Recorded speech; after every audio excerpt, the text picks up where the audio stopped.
Welcome to Grayson's Holistic Anatomy with me, Dr. Grayson Dart. Today we are going to discuss food, but I'm not going to really go over what you should eat, but I'm going to discuss some of the things that you should avoid putting in your mouth. Unfortunately, today we are exposed to so many toxic chemicals in our food supply. And so I'm going to just discuss a few of those and then some of the things you can do at home starting now to avoid them. So number one is pesticides. In her book, Countdown by Dr. Shauna Swan, she explains how pesticides disrupt our endocrine system. And it can lead to things like infertility, weight gain, and hormonal disorders like thyroid disorders.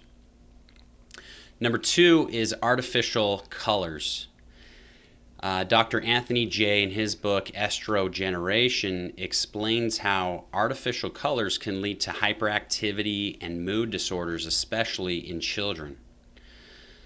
Number three is artificial flavor enhancers like MSG and also an artificial sweetener like aspartame.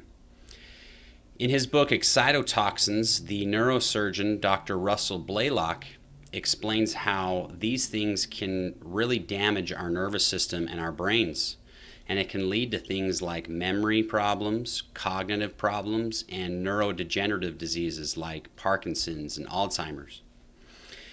And then number four is glyphosate. Now, glyphosate is an herbicide used in our food supply, and in America, on average, we're using more than 300 million pounds a year of this poison. And so Dr. Zach Bush in his laboratory in Virginia, he discovered that glyphosate stimulates something known as zonulin within our gut cells. And zonulin increases the permeability of our intestinal wall. And he says, quote, "Glyphosate is a profound zonulin stimulator. Our research reveals glyphosate damages the epithelial tight junction tissue on contact, weakening those barriers which protect us on the inside from the barrage of other environmental toxins we are exposed to. And this leads to intestinal permeability."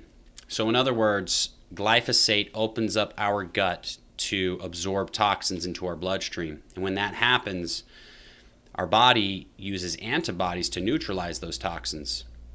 And when this happens, we are at much more risk of an autoimmune disease. And so, what are we to do? Well, I have three very simple suggestions that I believe can really help you at home. So number one is to buy organic as much as possible. It's not perfect, but it will decrease the amount of toxic chemicals you're exposed to.